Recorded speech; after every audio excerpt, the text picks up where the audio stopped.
Ayo, segera download Quran Tadabbur, tafsir dalam genggaman Anda.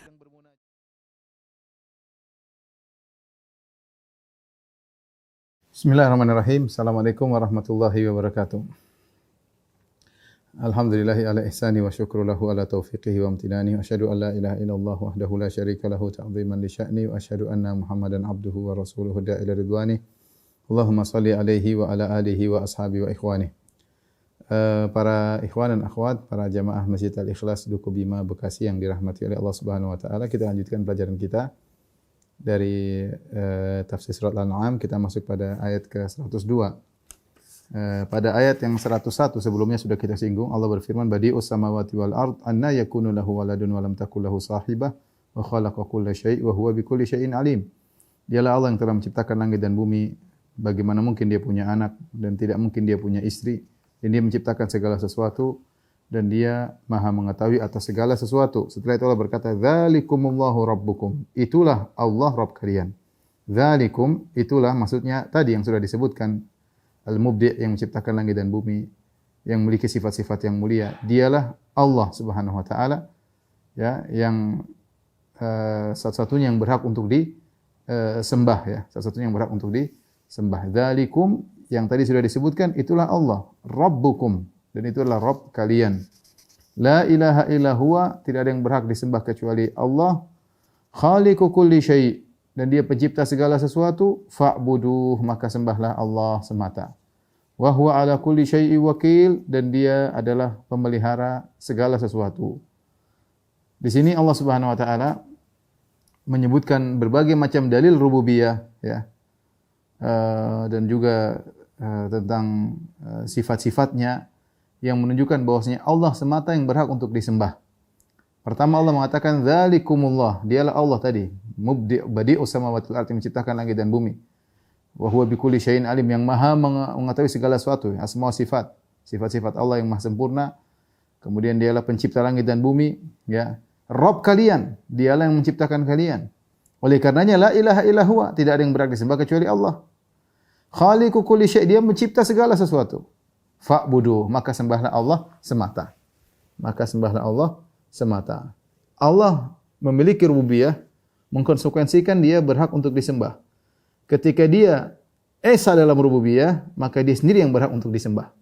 Saya ulangi, Allah Subhanahu wa taala memiliki rububiyah, menciptakan, mengatur dan yang lainnya, maka dia berhak untuk disembah. Seandainya ada zat lain bersama Allah yang ikut mengatur, ikut menciptakan, maka zat lain tersebut juga punya hak untuk disembah. Tetapi ketika Allah esa bersendirian dalam penciptaan, pengaturan alam semesta, maka dia pun fa'budu, hanya dia sendiri yang berhak untuk disembah, diibadahi. Wa huwa ala kulli syai'in wakil, dan dia maha melihara segala sesuatu. Setelah itu Allah berfirman, terus Allah masih berdalil dengan bagaimana keagungan Allah untuk menunjukkan dia sendiri yang berhak disembah. La tudrikuhul absar wa huwa yudrikul absar wa huwa latiful khabir. Kata Allah Subhanahu wa taala, Allah tidak diliputi oleh penglihatan, dan dia meliputi segala penglihatan. Wa huwa latiful khabir, dan dia maha halus lagi maha mengetahui, ya. Perhatikan ini ayat.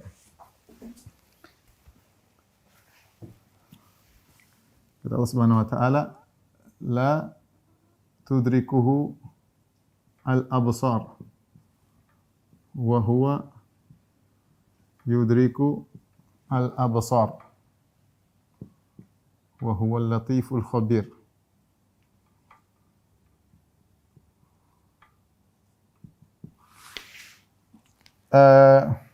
Kaum Mu'tazilah, jadi al-idrak, ya. Secara bahasa artinya al-ihatah. Al-ihatah itu artinya meliputi, ya. Ini hukum asal. Tetapi orang-orang Mu'tazilah mengartikan al-idrak dengan melihat, ya. Kaum Mu'tazilah, ya,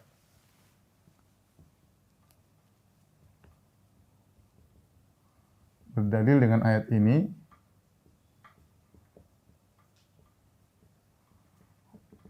untuk menyatakan Allah tidak dilihat. Allah tidak bisa dilihat di dunia maupun di akhirat. Di dunia maupun akhirat. Apa dalil mereka? Dalil mereka adalah al-idrak di sini maknanya ru'yah. Kata mereka al-idrak sama dengan ar-ru'yah, yaitu melihat. Jadi kalau mereka artikan ayat ini la tudrikuhul absar, bahwasanya pandangan menurut mereka artinya pandangan tidak bisa melihat Allah. Hu di sini Allah, la tudrik. Hu Allah yaitu pandangan-pandangan, al-absar artinya pandangan-pandangan. Jamak dari basar. Ya. Inna sam'a wal basara, sungguhnya pendengaran, penglihatan. Jadi bukan mata tapi penglihatan. Jadi penglihatan tidak bisa melihat Allah. Kata mereka berarti Allah tidak bisa dilihat di dunia dan di akhirat karena kata mereka al-idrak maknanya adalah ru'yah. Ya. Tapi ini dibantah oleh para ulama. Oleh baik ahlu sunnah, baik Asy'ariyah, karena Asy'ariyah juga berpendapat Allah bisa dilihat di akhirat, ya. Tapi dengan tidak sama dengan penetapan dengan ahlu sunnah, ada perbedaan. Itu kita bahas dalam pembahasan asma wa sifat. Tapi intinya al-idrak maknanya bukan ru'yah secara bahasa, ya. Ini secara bahasa. Ya, al-idrak sama al-ihata, meliputi. Dalilnya apa? Dalilnya contoh firman Allah Subhanahu wa taala, "Falamma tara al-jam'ani" Falamma tara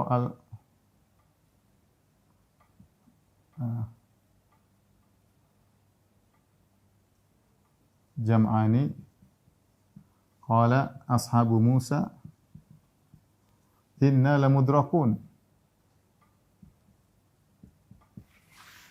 Artinya ketika telah saling melihat, tara'a, ketika saling melihat dua kumpulan. Maksudnya apa? Yaitu kumpulan Nabi Musa dengan kumpulannya Fir'aun. Ketika sahabat-sahabat Nabi Musa atau rombongan Nabi Musa terjebak di hadapan Laut Merah, mereka sudah tidak bisa maju lagi, karena depan mereka Laut Merah. Sementara di belakang mereka ada pasukannya Fir'aun. Maka ketika itu, tatkala mereka sudah saling melihat, qala ashabu Musa, berkatalah teman-temannya pengikut Nabi Musa, innala mudrakun. Innala mudrakun, kita bakal diliputi. Ya. Ingat, bukan artinya mudrak kita akan terlihat, karena mereka sudah saling terlihat. Kalau idrak artinya terlihat, maka tidak pas, karena ayat ini maksudnya idrak. Mereka sudah melihat, tapi mereka tidak bisa meliputi. Ya. Artinya tidak bisa ketangkap. Maka ketika itu sahabat Nabi Musa mengatakan, innala mudrakun, kita bakalan terliputi, bakalan tertangkap. Maka Nabi Musa mengatakan, kalla. Sekali-sekali tidak. Inna ma'iya rabbi sayahdin. Kata Nabi Musa, sekali-sekali tidak. Ini dalil bahwasanya idrak maknanya bukan melihat. Al-idrak maknanya bukan melihat. Ya. Ini kalau kita mau bantahan, ya. Bolehlah di sini. Ini pertama, secara bahasa al-idrak artinya meliputi, bukan melihat. Kemudian yang kedua, lanjutan ayat. Kata Allah Subhanahu wa taala, "Wa huwa yudrikul absar." Wa huwa yudriku al-absar. Di sini juga idrak dan Allah, dan artinya dan Allah meliputi seluruh penglihatan. Ya, penglihatan. Bukan Allah melihat penglihatan, karena penglihatan itu suatu yang abstrak. Al-absar artinya penglihatan, bukan yang dilihat, tapi penglihatan. Penglihatan. Nah, kalau kita artikan idrak artinya melihat, berarti Allah melihat seluruh penglihatan. Bukan, maknanya Allah meliputi segala penglihatan. Maka idrak di sini juga maknanya ilhatah. Idrak di sini ayat selanjutnya maknanya juga al-ihatah. Ini disebutkan oleh Syekh Abdurrahman bin Nasir Sa'di. Kemudian bantahan yang ketiga, ini ayat sedang memuji Allah. Sedang memuji Allah, dalam rangka memuji Allah. Nah, sesuatu tidak terlihat itu bukan pujian. tidak terlihatnya sesuatu bukanlah pujian. Bukanlah pujian, ya. Sesuatu yang tidak ada juga tidak terlihat, ya. Jadi Allah tidak memuji dirinya dengan tidak terlihat, tidak. Tetapi maksudnya Allah terlihat tapi tidak bisa terliputi. Tetapi maksudnya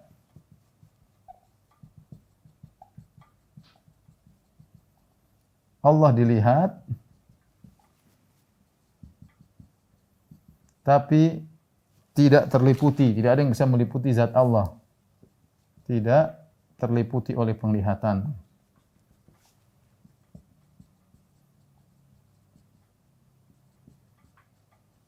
Karena datang dalam sebagian asar dalam tafsir ayat ini sebagian salaf ketika menafsirkan ini mengatakan mereka salaf tersebut mengatakan, saya lupa sahabat siapa ya. Tapi sahabat mengatakan, lihatlah langit. Apa kau lihat langit? Iya. Ra'aita sama, kau lihat langit? Iya. Hal ahatta biha, apa kau meliputi seluruh langit? Enggak bisa. Kita lihat langit tapi kita enggak bisa pandangan kita meliputi seluruh langit. Ada langit di bawah yang kita tidak lihat, samping sana, samping sini kita enggak bisa lihat, ya. Tapi kita melihat langit. Jadi Allah justru dipuji karena Allah dilihat tapi tidak terliputi oleh penglihatan. Sebagaimana Allah, ya, sebagaimana Allah diilmui, diketahui, tapi tidak bisa diliputi segala tentang Allah. Tapi tidak terliputi segala tentang Allah. Makanya Allah mengatakan wala yuhituna bihi ilma dalam Al-Qur'an dalam ayat kursi wala yuhituna bihi ilma. Artinya apa? Tidak ada ilmu yang bisa meliputi Allah. Kita tahu tentang Allah, tapi apakah ilmu kita meliputi segala tentang Allah? Kita enggak tahu. Tapi kita tahu tentang Allah. Tahu tapi tidak terliputi. Contohnya Allah dipuji tapi tidak bisa dipuji secara keseluruhan. Allah dipuji tapi tidak ada yang mampu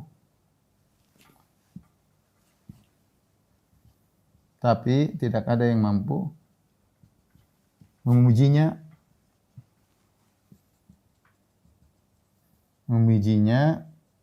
secara sempurna. Makanya Nabi SAW mengatakan dalam hadisnya, la uhsi sana'an alaik. La uhsi sana'an alaik. Anta kama asnaita ala nafsik. Jadi setelah Nabi memuji Allah, Nabi mengatakan, ya Allah, aku tidak bisa memuji engkau seluruhnya. Situ aku tidak bisa memuji engkau dengan seluruh pujian. Engkau terpuji sebagaimana pujianmu terhadap diri sendiri. Artinya yang bisa memuji engkau secara sempurna hanyalah engkau sendiri. Inilah sisi pujian Allah Subhanahu wa taala. Sebagaimana Allah dipuji tapi tidak ada yang bisa meliputi pujian kepada Allah, sebagaimana Allah diketahui tapi tidak ada ilmu yang bisa meliputi segala tentang Allah. Demikian juga Allah terlihat tapi tidak ada mata yang bisa meliputi segala zat Allah. Dan ini kenapa kita menafsirkan demikian? Karena terlalu banyak dalil yang menunjukkan Allah bisa dilihat di surga kelak. Allah bisa dilihat. Terlalu banyak dalilnya, dalil mutawatir dalam Al-Qur'an. Kita tidak sedang bahas hal tersebut. Kemudian kita sebutkan bahwasanya dalil kalau Allah terlihat adalah suatu yang mustahil, sebagaimana perkataan orang-orang Mu'tazilah, Allah terlihat suatu yang mustahil. Kenapa para sahabat ada yang bertanya kepada Nabi, ya Rasulullah, hal ra'aita rabbak? Wahai Nabi, apa kau lihat Allah pada waktu Isra Mi'raj? Kalau itu perkara mustahil, enggak mungkin sahabat tanya kepada Nabi. Makanya ketika itu mungkin mereka tanya, ya Rasulullah, apakah engkau lihat? Nabi mengatakan, nurun ana arahu. Aku tidak bisa lihat karena cahaya yang menghalangi. Jadi yang benar bahwasanya la tudrikul absar maknanya adalah penglihatan tidak bisa meliputi Allah. Justru ini pujian. Kalau artinya Allah tidak bisa terlihat, maka Allah sedang tidak dipuji. Karena ayat ini dibawa dalam rangka untuk mengkokohkan hanya Allah yang berhak disembah. Ya. Dzalikumullahu rabbukum la ilaha illahu khaliqu kulli syai'in fa'buduh wa huwa ala kulli syai'in wakil la tudrikul absar wa yudrikul absar. Ya. Ayat ini datangkan untuk mengkokohkan hanya Allah yang berhak untuk disembah. Ini berarti bantahan terhadap Mu'tazilah. Makanya saya sempat cerita ketika ada kawan lagi hajian kemudian ketemu dengan jamaah, kemudian ada syekh yang ceramah dari kalangan Mu'tazilah. Allah tidak bisa dilihat. Kalian tidak akan lihat Allah di surga. Akhirnya ada seorang syekh bilang begini saja, saya berdoa, harap Anda aminkan dan jamaah seluruh mengaminkan. Ya silakan, kita akan aminkan. Ya Allah, halangilah orang ini untuk melihatmu. Ya Allah, halangilah orang karena dia mengatakan kau tidak bisa terlihat. Ya Allah, halangilah dia dari melihatmu di surga. Maka dia bilang, jangan. Padahal dia tadi sebelumnya mengatakan Allah tidak mungkin dilihat. Tapi ketika mau didoakan agar tidak bisa melihat Allah pada hari kiamat, dia surga, dia mengatakan jangan. Dia tidak mau didoakan dengan doa. Berarti fitrahnya meyakini bahwasanya Allah Subhanahu wa taala sebenarnya bisa dilihat. Kemudian wa huwal latif. Ya, wa huwal latif yaitu maha halus. Ya, halus atau lembut ya. Apa maksudnya maha halus lembut? Ada dua penafsiran. Artinya maha mengetahui segala yang detail, maha mengetahui segala sesuatu yang pelik, yang halus, pelik ya. Karena Allah menciptakan segala sesuatu ya. Allah maha mengetahui segala sesuatu yang halus, pelik. Atau yang kedua, Allah mengantarkan kebaikan kepada hambanya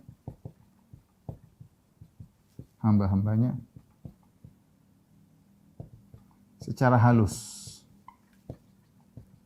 tidak disadari oleh sang hamba.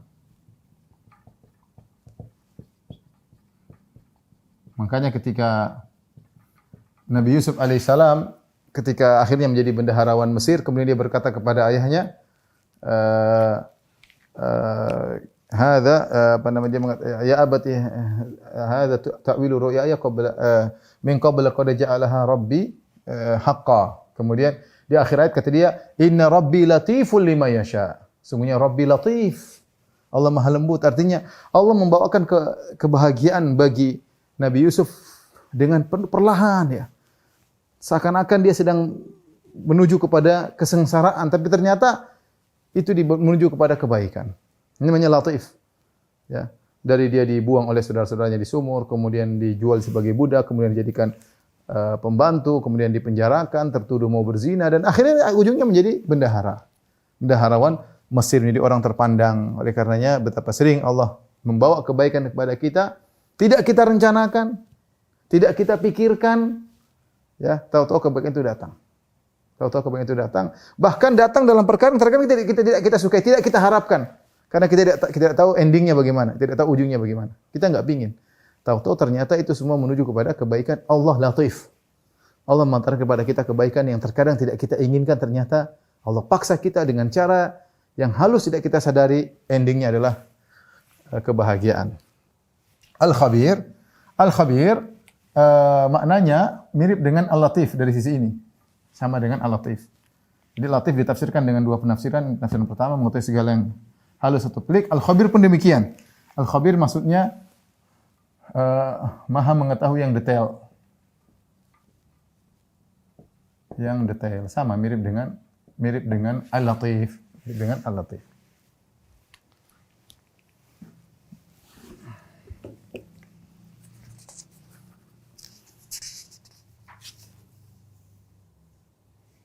Kemudian Allah Subhanahu wa taala berfirman, "Qad ja'akum basairu min rabbikum, faman absara fali nafsihi wa man 'amiya fa 'alaiha wa ma ana 'alaikum bihafidz."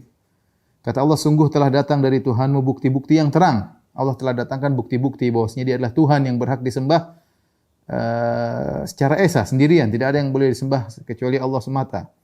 Dan Allah telah datangkan bukti-bukti. Jadi bukti banyak, Allah yang mencipta, Allah yang ini, Allah yang anu, banyak sekali buktinya, ya. Tanda-tanda yang jelas, mukjizat-mukjizat, kemudian isi dari kandungan Al-Qur'an, ya. Banyak syariat yang begitu luar biasa yang menunjukkan ini semua datang dari Rabbul Alamin. Faman absara fali nafsihi, barang siapa yang bisa melihat kebenaran tersebut adalah untuk dirinya, bukan untuk orang lain, untuk dirinya.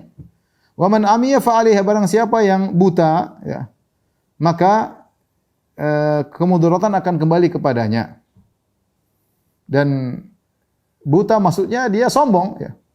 Kenapa? Karena sudah datang di depan dia tidak mau lihat. Bukan dia buta tidak terlihat, tidak bisa melihat, tapi dia tidak mau lihat. Ya, karena sudah datang kata Allah, qad ja'akum basairu min rabbikum, telah datang banyak petunjuk. Faman absara, siapa yang mau lihat, mempelajari, mengambil manfaat untuk dirinya sendiri, bukan untuk Allah. Ya. Ya, seorang wa may yashkur fa inna ma yashkur li nafsi. Barang siapa bersyukur untuk dirinya sendiri. In ahsantum ahsantum li anfusikum. Wa in asa'ta falaha. Kalau kalian berbuat kebajikan maka untuk diri kalian sendiri. Kalau kalian buat keburukan untuk diri kalian sendiri. Wa man amiyah, kata Tahir bin Asyur, wa man amiyah, barang siapa yang buta, itu maksudnya sombong, angkuh. Dia bukan tidak datang kebenaran, datang, dia sudah lihat tapi tidak mau lihat.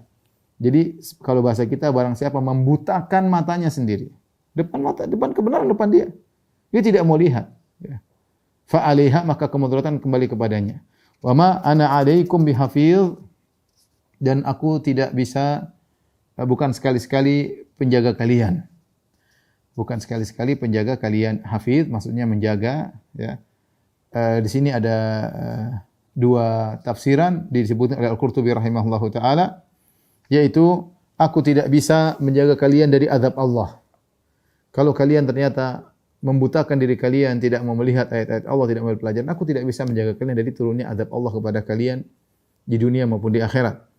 Yang kedua, maknanya bihafidh, yaitu aku tidak bisa menguasai amalan kalian. Tugasku hanyalah untuk memberi nasihat kepada kalian. Adapun mencatat amal kalian, mempertimbangkan dan yang lainnya, menghisap, itu bukan urusanku. Aku hanyalah seorang rasul yang tugasnya adalah memberi peringatan kepada kalian, basyiran wa nadhira, memberi kabar gembira dan memberi peringatan. Bukan untuk mencatat amal kalian, bukan untuk menghisap, mengaudit, bukan urusanku. Ini makna wa ma ana alaikum bihafidh, dua makna ya. Yang pertama tadi yang penting saya sudah sampaikan, kalau ada turun azab aku tidak bisa menjaga kalian dari azab tersebut. Yang kedua, bukan tugasku adalah mencatat seluruh amalan kalian, itu urusan Allah. Aku hanyalah rasul. Ya, aku tidak mampu untuk mencatat amal kalian. Aku adalah seorang rasul untuk memberi peringatan. Kemudian kata Allah Subhanahu wa taala, "Wa kadzalika nusarriful ayati wa liyaqulu darasta wa linubayyinahu liqaumi ya'lamun." Dan demikianlah kami mengulang-ulangi ayat-ayat kami supaya orang-orang yang beriman mendapat petunjuk, dan mengakibatkan orang-orang musyrik mengatakan kamu telah mempelajari ayat-ayat itu dari ahlul kitab, dan supaya kami menjelaskan Al-Quran itu kepada orang-orang yang mengetahui. Ini Allah menjelaskan, wa kadzalika nusarrif, tasrif yaitu penjelasan dengan berbagai macam model. Jadi Allah Subhanahu wa taala ketika menjelaskan ayat-ayat Allah dengan berbagai macam model penjelasan, dengan menjelaskan tentang kisah, dengan menjelaskan tentang surga dan neraka, tentang ayat-ayat hukum. Kemudian terkadang Allah memberikan mukjizat-mukjizat dan banyak hal, cara penyampaian dalil kepada kaum musyrikin Arab tatkala itu. Sehingga Allah mengatakan nusarrif. Nusarrif artinya nunawwi', kami variasikan. Kata Allah, demikianlah kami variasikan berbagai macam model penjelasan kami kepada kalian. Waliyaqulu darasta. Waliyaqulu, li di situ adalah lamul aqibah atau lam as-sayrura. Artinya sehingga mengakibatkan ketika kami menjelaskan dengan berbagai macam model dalam Al-Quran, berbagai macam penjelasan, beragam variasi penjelasan, yang setiap varian saja itu sudah bisa membuat orang yakin terhadap adanya Tuhan yang berhak disembah, itu Allah, apalagi dengan berbagai macam varian, bervariasi, ya. Waliyaqulu darasta. Akhirnya mengakibatkan mereka berkata, ini Al-Quran Muhammad ini sudah belajar. Kok bisa dia menjelaskan dengan berbagai macam model? Itu maksudnya ini. Kok bisa datang Al-Quran dengan... Jadi sebenarnya orang musyrikin tahu Al-Quran itu hebat. Kenapa? Karena pendalilannya banyak sisi. Apalagi mereka yang pakar bahasa, mereka ngerti bagaimana agungnya Al-Quran, bagaimana balaghahnya yang tinggi. Kita baca tafsir kemarin, kita lihat luar biasa. Bagaimana susunan kata-kata dalam Al-Quran luar biasa. Dan ini dipahami oleh Abu Jahal, Abu Lahab, dan yang lainnya. Mereka paham. Tapi mereka punya syubhat. Kata mereka, liyaqulu darasta. Sehingga mereka mengatakan akibat begitu indahnya Al-Quran dengan ragam variasi penjelasannya, mereka berkata ini Muhammad sudah pelajari sebelum Muhammad mengutarakan Al-Quran sudah pelajari dulu. Darasta, darasnya belajar. Engkau belajar dulu. Ya, belajar dulu. Dalam qiraah yang lain, waliyaqulu darasta. Ya, yaitu engkau saling tukar pikiran dengan ahlul kitab. Ada orang yang menolong engkau wahai Muhammad sehingga kau bisa nyusun Al-Quran. Ya, dan ini sebenarnya Allah Subhanahu wa sebutkan dalam surat Al-Furqan, misalnya kata Allah, wa anahu alaihi qaumun akharun. Orang musyrikin berkata, ada suatu kaum yang menjadi sekretaris Muhammad untuk nyusun Al-Quran. Muhammad sendiri nggak bisa kayaknya. Tapi dia punya tim. Muhammad Office mungkin. Tim untuk menyusun. Ini perkataan orang musyrikin. Jadi di balik tuduhan ini menunjukkan mereka mengakui hebatnya Al-Quran. Jadi mereka akui. Mereka akui. Makanya ketika Al-Walid ibn Mughirah disuruh menuduh Muhammad, dia bingung mau menuduh Muhammad sebagai apa. Innahu fakkara wa qaddar fakutila kaifa qaddar thumma kutila kaifa qaddar thumma nadhar. Dia pikir dia merenungkan apa sih harus ucapkan kepada Muhammad ini. Mau dibilang penyair bukan, mau dibilang pendusta enggak ya. Mau dibilang orang gila lebih enggak mungkin lagi. Akhirnya dia mengatakan illa sihru yu'thar, ini hanyalah sihir. Kenapa bisa memisahkan? Karena ajaib, Al-Quran itu ajaib. Al-Quran menakjubkan, jadi mereka mengakui. Makanya mereka mengatakan ini berarti Muhammad sudah belajar persiapan sebelumnya ya. Waliyaqulu darosta, dalam qiraah yang lain waliyaqulu darosta. Muhammad kerjasama. Seperti dalam ayat yang lain wa anahu alaihi qaumun akharun. Jadi satu kaum yang kerjasama membantu Muhammad. Yaitu orang Yahudi atau yang lainnya atau orang Romawi kali yang lainnya ya. Dalam ayat yang lain wa qalu asatirul awwalina katabaha fahiya tumla 'alaiha bukratan wa asila. Itu hanyalah dongeng-dongeng orang-orang terdahulu karena mirip dengan perjanjian lama, isinya ada kisah Nabi Nuh, kisah Nabi Ayub, Nabi Daud, Nabi Sulaiman. Ya, fahiya tumla 'alaihi, ada yang mendiktekan kepada Muhammad pagi dan siang. Ya. Ini tidak logis ya. Kapan mau dikte sama Muhammad? Muhammad kan turunkan ayat sesuai dengan kejadian, kan enggak masuk akal. Ini segera omong kosong mereka. Kita tahu kan ayat turun tiba-tiba. Ada peristiwa turun ayat. Kapan Muhammad mempersiapkan timnya? Tim office-nya kapan mempersiapkan untuk mengeluarkan ayat-ayat Al-Quran? Mau diskusi kapan? Tiba-tiba Rasulullah terdiam turun ayat. Rasulullah terdiam tiba-tiba turun ayat. Enggak ada sempat waktu untuk diskusi. Hanya omong kosong aja. Ya. Dan kita tahu bahwasanya Nabi SAW adalah ummi. Rasulan Nabiyyal ummi. Orang tidak bisa baca, tidak bisa tulis. Ya, seandainya Rasulullah SAW bisa baca, bisa tulis, idzal lartabal mubtilun, maka orang-orang ahli batil akan meragukan Rasulullah SAW. Ini di antara hikmahnya kenapa Rasulullah SAW adalah seorang nabi yang ummi. Allah pilih dia seorang nabi. Padahal Nabi SAW menyuruh para sahabat untuk belajar baca. Padahal Rasulullah SAW sampai ketika dalam perang Badar, di antara tebusan yang Rasulullah minta untuk menebus tawanan orang-orang Quraisy yang ditawan oleh kaum muslimin adalah orang-orang tawanan tersebut suruh ngajarin baca tulis kepada anak-anak kaum Ansar. Disuruh ajarin. Kalau sudah bisa belajar, suruh bebas. Ya. Jadi Rasulullah SAW motivasi orang untuk bisa baca. Dan ayat pertama, Iqra, bacalah. Tapi dia bisa baca. Ma'ana biqari, aku tidak bisa baca. Dan yang benar Rasulullah tidak bisa baca sampai beliau meninggal dunia. Supaya apa? Supaya bukti bahwasanya Al-Quran ini bukan karangan Muhammad. Seandainya Nabi bisa baca sedikit saja, orang akan tuduh Muhammad ini SAW hanyalah belajar bersekongkol dengan kaumun akharun, dengan sekelompok orang, belajar diskusi sama pendeta Yahudi atau pendeta Buhairah dan yang lainnya. Inilah pernyataan orang-orang yang menimbulkan syubhat untuk meragukan Al-Quran. Makanya Allah mengatakan, wa kadzalika nusarriful ayati wa liyaqulu darasta. Demikianlah kami memvariasikan penjelasan-penjelasan dalam Al-Quran sehingga akhirnya mengakibatkan mereka berkata, engkau sungguhnya telah belajar. Walinubayyinahu liqaumi ya'lamun. Padahal dengan tasrif, dengan variasi penjelasan tersebut bermanfaat bagi orang yang berilmu. Tidak bermanfaat bagi orang-orang musyrikin yang menganggap itu hanyalah rancangan Muhammad. Bermanfaat bagi sebagian orang yang berilmu mengatakan ini kehebatan Al-Quran, ini bukan dari Muhammad, ini turun dari Rabbul Alamin. Kemudian kata Allah Subhanahu wa taala, "Ittabi' ma uhiya ilaika min rabbik." Ikutlah apa yang diwahyukan kepadamu dari Tuhanmu. La ilaha illahu, tidak ada yang berhak disembah kecuali Allah semata. Wa a'rid 'anil musyrikin, dan berpaling dari orang-orang musyrikin. Allah Subhanahu wa taala mengatakan ittabi'. Ittabi' di sini artinya secara bahasa ikuti, tapi maksudnya bukan mengikuti karena Rasulullah SAW sudah mengikuti Al-Qur'an. Tapi kata para ulama maksudnya istimrar, yaitu continue lah ya dalam menjalankan ayat-ayat Allah Subhanahu wa taala, ya. Bukan mengikuti perintah Allah karena Nabi sudah mengikuti perintah Allah, tapi maksudnya adalah continue-lah engkau dalam menyampaikan ayat-ayat Allah dan wa'arid, dan berpaling dari kaum musyrikin. Maksudnya jangan kau layani mereka. Tetap dakwahi tapi jangan layani perdebatan mereka, jangan layani permohonan mereka, jangan melayani permintaan mereka. Berpaling. Berpaling bukan maksudnya meninggalkan, tidak, karena Nabi memang disuruh berdakwah. Tapi cara dakwahmu begitu. Sampaikan, tinggalkan. Ngajak debat, tinggal. Enggak usah. Karena mereka ini cuma mau cari menang aja. Ya. Mereka mau cari menang aja. Ya. Tidak ada faedahnya kau berdebat dengan mereka. Wa a'rid 'anil musyrikin. Berpaling dari kaum musyrikin maksudnya cuekin mereka, tetap sampaikan. Cuekin mereka. Kemudian kata Allah Subhanahu wa taala, "Walau sya'allahu ma asyraku." Perhatikan ini. Kalau Allah berkehendak, niscaya mereka tidak mensekutukan Allah, tidak berbuat syirik. Wa ma ja'alnaka 'alaihim hafidha. Dan kami tidak menjadikan engkau sebagai pemelihara bagi mereka. Wa ma anta 'alaihim biwakil. Ya, dan engkau bukanlah pengurus mereka, wahai Muhammad sallallahu alaihi wasallam. Di sini Allah jelaskan, ya.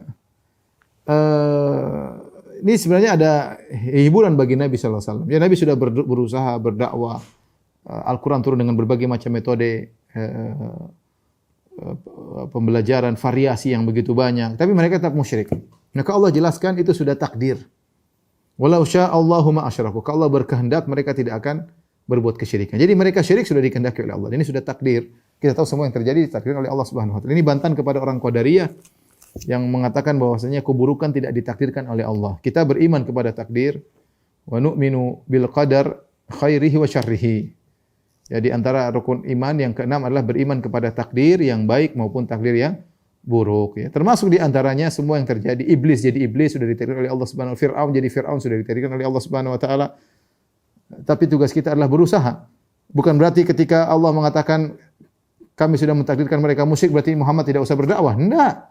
Rasulullah tetap disuruh berdakwah. Tetapi ketika sudah di penghujung mereka tidak mau beriman, maka Allah hiburi Nabi SAW, kelipur lara, kata Allah, ya sudahlah. Walau sya'allahu ma asyraku. Memang kalau berkehendak mereka tidak akan berbuat syirik. Artinya mereka berbuat syirik juga atas kehendak Allah sesuai dengan takdir kauniyah. Irada al-kauniyah, ya.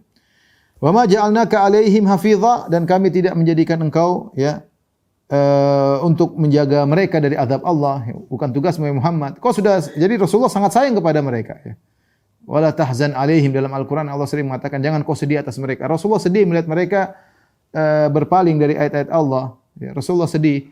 Tapi kata Allah, engkau bukan penjaga mereka. Kalau turunkan azab kau tidak bisa menjaga mereka. Wa ma anta 'alaihim biwakil, dan kau tidak bisa mengurus urusan mereka. Bukan urusanmu. Tugasmu hanya berdakwah. Ini sekali lagi peringatan, atau bukan peringatan, penegasan kepada Nabi bahwasanya Rasulullah SAW tugasnya adalah seorang dai, bukan mengurus mereka, tidak mengurus hidayah mereka. Hidayah mereka bukan di tangan Nabi Muhammad sallallahu alaihi wasallam. Nabi tidak bisa menghalangi mereka dari azab, padahal Nabi sangat sayang kepada mereka, dari kerabat Nabi, dari kabilah Nabi, orang sama Quraisy. Ya, wa ma anta 'alaihim biwakil, dan kau tidak mengurusi urusan mereka.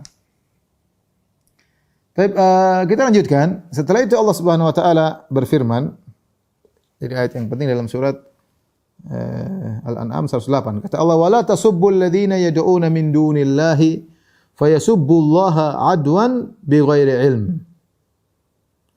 Dan janganlah kalian mencela sesembahan-sembahan yang disembah selain Allah. Janganlah kalian sembah, jangan kalian cela berhala-berhala mereka. Fayasubbullaha 'adwan bighairi ilm. Yang dikhawatirkan mereka nanti akan memaki Allah dengan melampaui batas tanpa ilmu. Mereka akan balas melampaui batas memaki Allah. Kadzalika zayyana likulli ummatin amalahum. Demikianlah kami hiasi amal setiap umat, ya. Tsumma ila rabbihim marji'uhum, kemudian kepada Rabb mereka akan kembali. Fayunabbi'uhum bima kanu ya'malun. Dan Allah akan mengabarkan kepada mereka tentang apa yang mereka kerjakan, ya. Perhatikan di sini. Di sini Allah mengatakan wala tasubbul ladzina yad'una. Janganlah kalian mencela sembahan-sembahan selain Allah. Padahal kita tahu mencela, Allah Subhanahu wa taala berfirman wala tasubbu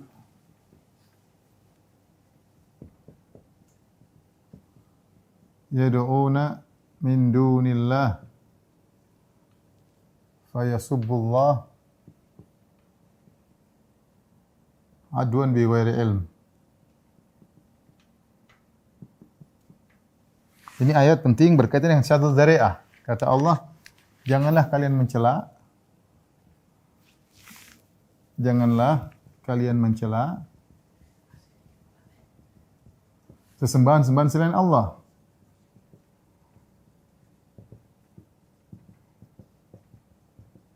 Fa yasubbullahu adwan bighairi ilm, karena mereka akan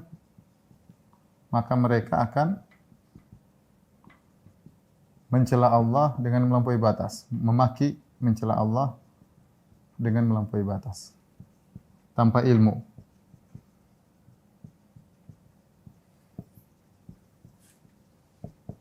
Baik, apa yang dimaksud dengan pertama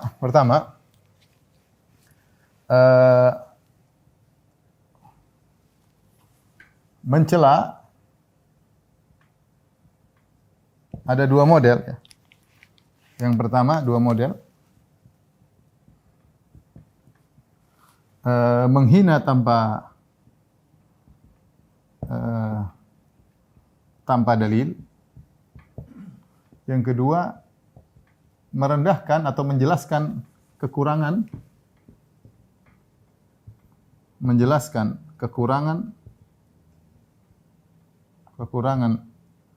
sesembahan-sembahan tersebut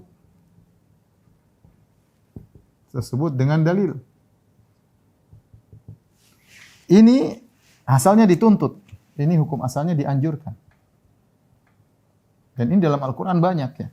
Nabi Ibrahim alaihissalam mencela, maksudnya menjelaskan, lima ta'budu ma la yasma'u wa la yubsiru wa la yughni anka syai'a. Kenapa kalian, ayahku, kenapa engkau menyembah berhala yang tidak bisa melihat, tidak bisa mendengar, tidak bisa bantu engkau sama sekali. Ya. Afala dan banyak seperti itu ya. Kenapa ayat-ayat bagaimana Nabi Ibrahim mencela sembahan-sembahan? Dalam Al-Quran juga banyak. Allah mencela sembahan-sembahan yang tidak bisa berbuat apa-apa. Wa ya'buduna min dunillahi ma la yanfa'u wa la yadhurruhum. Mereka menyembah kepada selain Allah yang tidak bisa beri mudarat, tidak bisa beri mudarat. Seperti ini tidak jadi masalah. Menjelaskan kekurangan sembahan-sembahan tersebut. Seperti Allah menjelaskan tentang Nabi Isa, ya, yang disembah oleh orang Nasara, kata Allah Subhanahu wa taala, ya, inna mathala Isa indallahi kamathali Adam, khalaqahu min turab. Sungguhnya Nabi Isa sama seperti Adam, sama-sama diciptakan dari tanah ya. Allah tidak mencela tapi Allah menjelaskan kekurangan dan itu tidak jadi masalah. Ya. Allah menjelaskan bahwasanya Nabi Isa dan ibunya wa ummuhu siddiqah kana ya'kulani ta'am. Bahwasanya ibundanya Nabi Isa dan Bunda Maria adalah wanita yang jujur ya. Kemudian kata Allah kana ya'kulani ta'am, keduanya makan makanan tidak pantas untuk disembah ya. Jadi menjelaskan kekurangan sembahan-sembahan ini masalah. Sebagaimana kalau kita berdakwah kita jelaskan tentang sembahan yang tidak berhak disembah, kita jelaskan. Tapi lain dengan menghina tanpa dalil. Ini namanya kurang sopan seperti ini. Ini tidak sopan.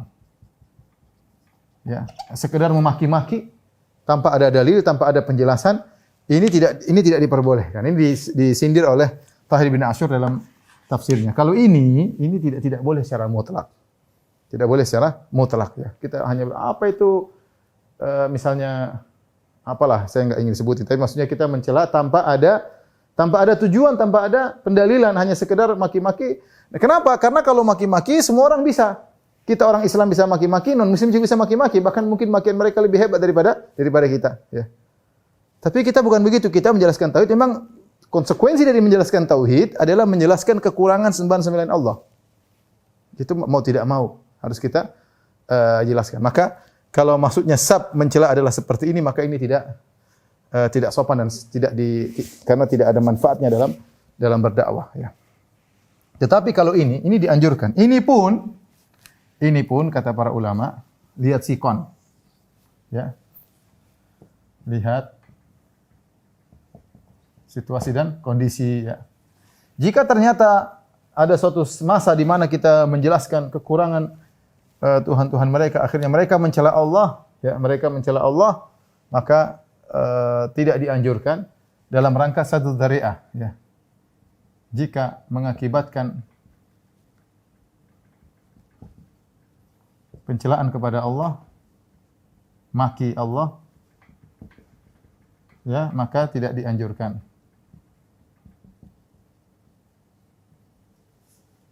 Dan ini menunjukkan apa? Para ulama menjelaskan ini dalil bahwasanya memaki Allah lebih parah daripada kesyirikan mereka sendiri, lebih parah daripada kesyirikan.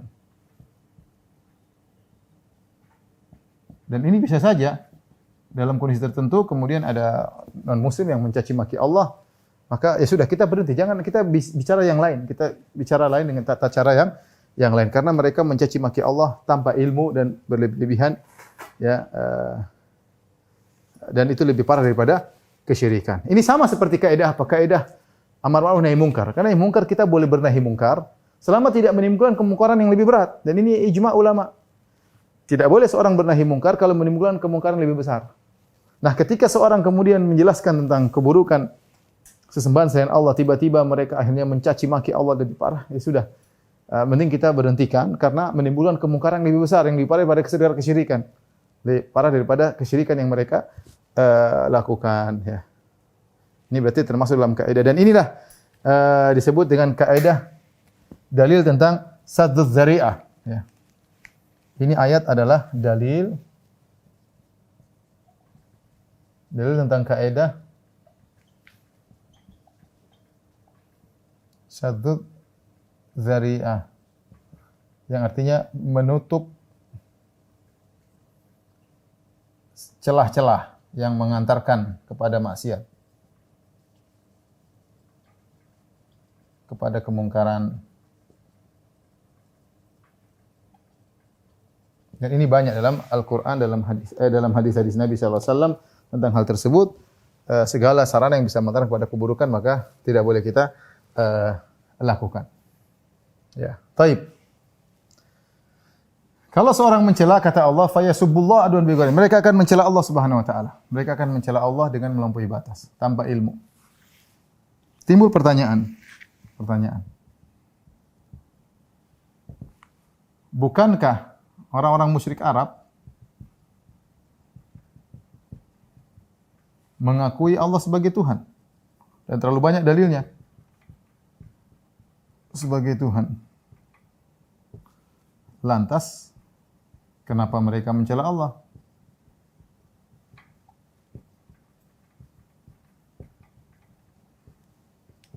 Ini dibahas oleh para ulama karena ini hal yang membuat mereka bingung ya, bukan bingung tapi dibahas oleh para ulama. Kenapa mereka harus mencela? Kalau mereka tahu, mereka mengatakan mana bodum ila liqarribun ila zulfa. Kami tidak menyembah berhala kami kecuali untuk mendekatkan kami kepada Allah. Kalau ditanya siapa yang menciptakan kalian, wala in sa'altu man khalaqas samawati wal ard, man khalaqahum, siapa yang menciptakan langit dan bumi, siapa yang menciptakan mereka? Mereka jawab Allah. Lantas kenapa mereka mencela Allah? Maka ada beberapa pendapat ya. Beberapa pendapat. Kenapa mereka bisa mencela Allah Subhanahu wa taala? Yang pertama dikatakan ini maksudnya musyrikin dahriyah. Musyrikin dahriyah yang tidak mengakui adanya Allah ya. Tapi ini jawabannya agak jauh. Namun ini kurang tepat. Kenapa? Karena mereka menyembah. Makanya jangan menyembah sembahan mereka agar mereka tidak mencela. Jangan mencaci maki sembahan mereka agar mereka tidak mencela Allah Subhanahu wa taala. Ada yang mengatakan mencela Rasul, maksudnya agar mereka tidak mencela Rasul. Tidak mencela, memaki Rasul. Maki Rasulullah. Karena memaki Rasulullah sallallahu alaihi wasallam sama dengan maki Allah. Ini pendapat keduanya Ar-Razi, namun ini juga kurang tepat karena mereka sudah mencaci maki Rasulullah sallallahu alaihi wasallam dari awal. Ya, Rasulullah sallallahu orang gila lah, dari awal mereka sudah caci maki Rasul. Dua pendapat ini kurang tepat. Ada yang mengatakan bahwasanya ini pendapat Tahir bin Asyur, kalau ini keduanya dari Ar-Razi. Tahir bin Asyur mengatakan maksudnya mereka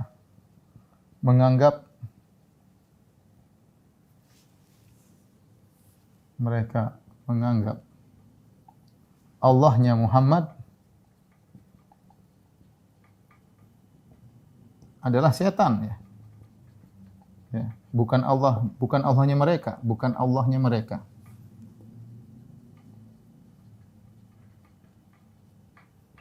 Ini sama seperti perkataan salah seorang Syiah yang mengatakan sungguhnya Allah yang disembah oleh Abu Bakar dan Umar dan yang lainnya bukanlah Allah kami ya. Gampangannya begitu ya. Beda. Itu Allah yang kayak gitu bukan. Allah kami beda dengan Allahnya Ahlus Sunnah ya. Sama seperti ketika Nabi sallallahu alaihi wasallam turun surat Ad-Duha, Nabi sallallahu alaihi wasallam tidak didatangi oleh Jibril sehingga akhirnya datang istrinya Abu Lahab mengatakan, "Menurutku anna syaitanaka qad tarakak." Wahai Muhammad, setanmu telah meninggalkan engkau. Maksudnya Jibril. Makanya atau Allah meninggalkan engkau. Dia menyebut Allah dengan syaitan atau Jibril dengan syaitan. Ya, karena dia menganggap itu syaitan, dia tidak menganggap Allah yang mereka yakini, ya. Makanya Allah mengatakan, "Ma wadda'aka rabbuka," sungguhnya Rabbmu tidak meninggalkanmu. Di sini istrinya Abu Lahab menamakan Allah atau Jibril dengan syaitan. Sehingga mereka memaki dengan tadi menganggap Allahnya Muhammad yang nyuruh Muhammad untuk berdakwah itu bukan Allah yang kami maksud, ya. Karena Allah yang kami maksud tidak pernah mengutus Muhammad seperti itu. Ini pendapat Thahir bin Asyur. Ini Thahir bin Asyur. Ibnu Asyur. Ini tadi Razi, dua-duanya Razi. Adapun Syekhul Islam Ibnu Taimiyah, dia punya pendapat lain. Dia mengatakan, ini mungkin terjadi karena kaum musyrikin mencintai sesembahan-sembahan mereka, berhala-berhala mereka, seperti mencintai Allah. Ya. Kata Allah Subhanahu wa taala, "Minan nasi may yattakhidhu min dunillahi andadan wa minan nasi may yattakhidhu min dunillahi andadan." Kata Allah, yuhibbunahum ka hubbillah. Mereka mencintai sembahan-sembahan mereka seperti mereka mencintai Allah. Walladzina amanu asyaddu hubban lillah. Adapun orang-orang beriman lebih cinta kepada Allah. Ketika mereka mencintai berhala-berhala seperti mencintai Allah, nah, ketika berhala-berhala mereka dipermasalahkan, maka mereka bisa saja mempermasalahkan Allah Subhanahu wa taala karena kecintaan kepada berhala. Ini mungkin saja terjadi. Ini pendapat Syekhul Islam Ibnu Taimiyah rahimahullahu taala. Allah alam bisawab, ya.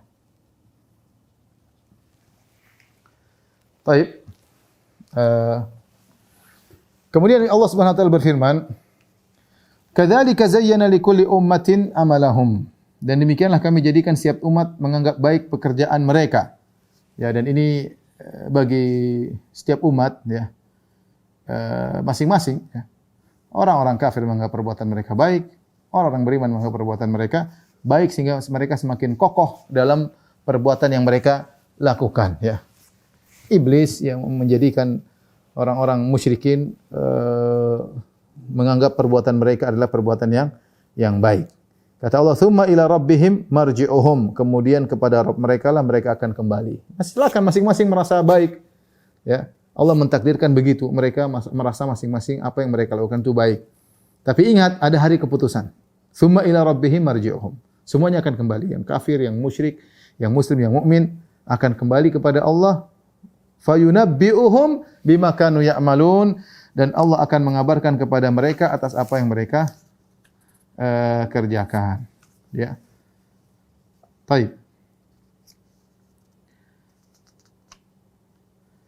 Ibnu Abbas berkata, "Kadzalika zayyana likulli ummatin amalahum." Demikianlah kami hiasi setiap umat amal perbuatan mereka, yaitu kami hiasi bagi mereka amal mereka.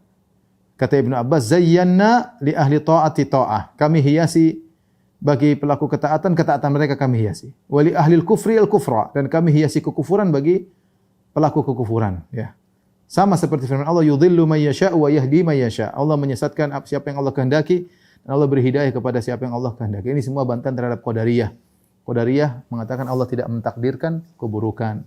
Kita Ahlussunnah mengatakan Allah mentakdirkan segala keburukan, keimanan, kekufuran, iblis, Jibril, Fir'aun, Musa, Muhammad sallallahu alaihi wasallam, Abu Jahal, semuanya sudah ditakdirkan oleh Allah Subhanahu wa taala. Hanya takdir itu yang tahu hanya Allah Subhanahu wa taala. Tugas kita adalah menjalankan hukum sebab dan akibat.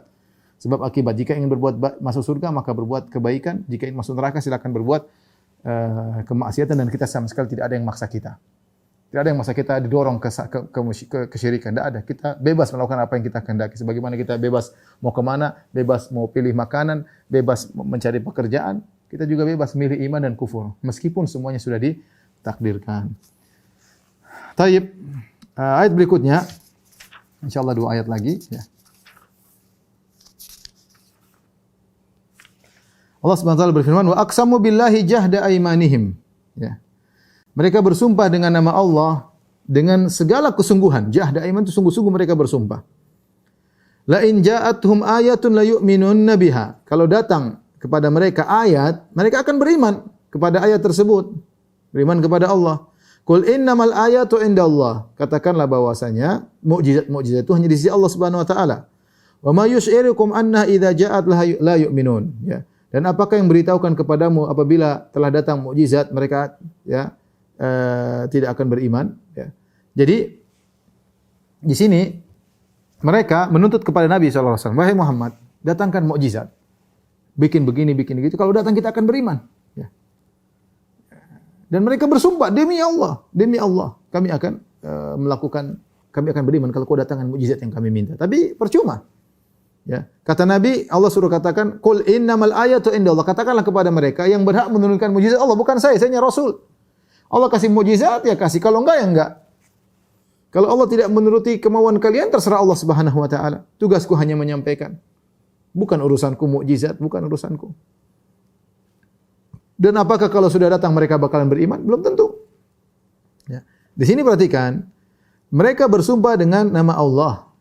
Kalau dalam kondisi-kondisi yang berat, mereka sungguh-sungguh bersumpah. Mereka tidak bersumpah dengan Lata, dengan Uzza, dengan Manat, dengan Hubal, dengan berhala-berhala. Mereka bersumpah dengan nama Allah. Saya bacakan perkataan Al-Qurtubi, ya, rahimahullahu taala.